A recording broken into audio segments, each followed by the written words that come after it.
Hi guys, welcome to another episode of the Lifelong Gunner podcast. Guys, hit that like and subscribe button. All right, guys. FA Cup fourth round, Arsenal versus Wigan. Just a quick rundown of the game. There's not much to say, to be honest with you. Arsenal overall dominated the game from minute one till the 90th. Um, Goal Madueke with a great run, a great ball from Eze. Eze really, especially in the first half, really dominated play. Really controlled play. Sorry. He was receiving the ball, and he was, making things happen. He was, he showed a lot of vision, and a lot of, I mean, there's still, weaknesses and lapses in his game where he's on the ball too long and he gets dispossessed. But from an attacking point of view, he was able to execute.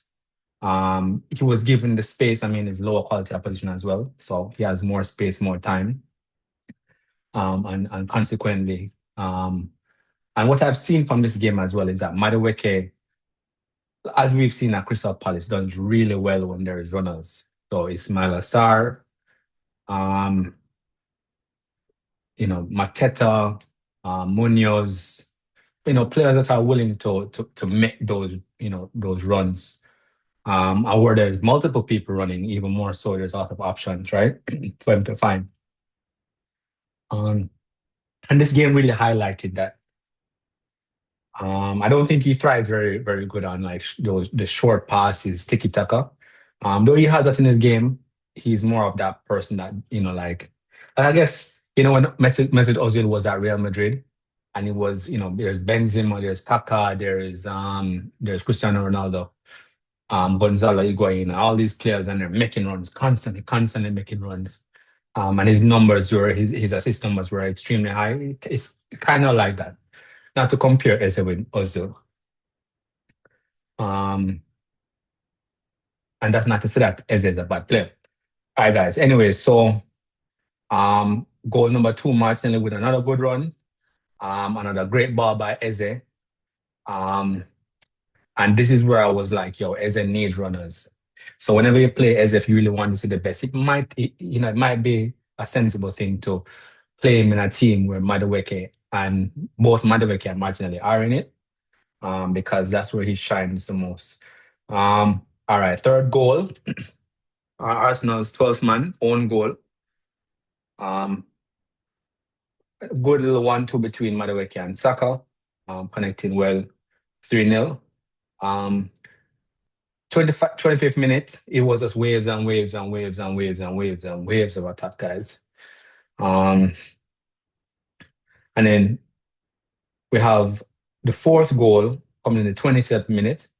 That's Jesus getting a good ball over the top by Norgard. Norgard is looking really, really good, guys. He's been looking good, I think, since the last two appearances prior to this Wigan game that he played. And I feel like, in order to give, you know, Declan Rice or Zubimendi, to help with their preservation or to preserve them, you have to take a chance. And he's not bad.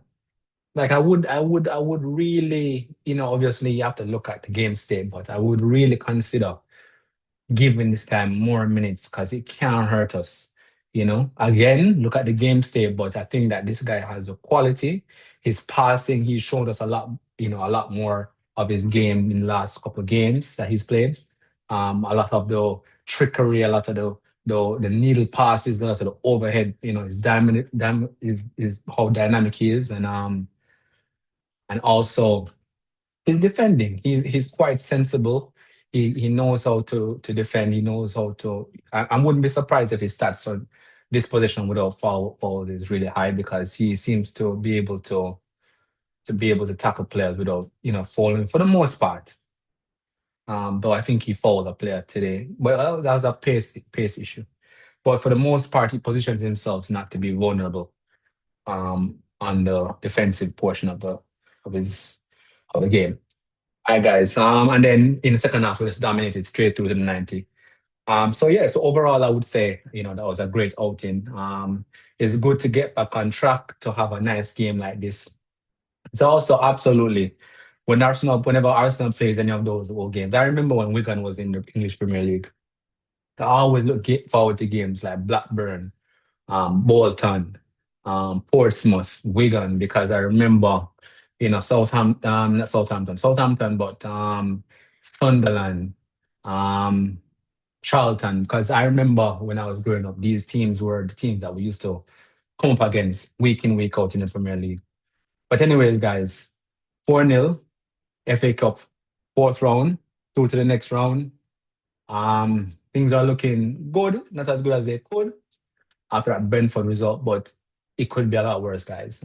So we know we still 4 points ahead in the Premier League, and we march on to the next stage of the Champions League, to the next stage of the FA Cup, and into the final of the Carabao Cup. So I mean, guys, come on, right? All right, guys, leave in the comment section down below. Tell me if you think that how was the game for you? How do you rate the players? Who was your man of the match, guys? I think my man of the match probably if I Norgard Eze, I would say Norgard Eze. Norgard Eze looked good. I would give it to Eze just because he's had a hard couple weeks. So I would say Eze is my man of the match. Who is your man of the match, guys? Let me know if you think Arteta got the lineup wrong. If you thought other people deserved to be in the lineup. Or let me know what you think about the result. And if Superman should have come on to play, maybe not play him at all. Let me know, guys. All right, in the comment section down below. All right, guys. Peace and love, and I'll see you on the next one.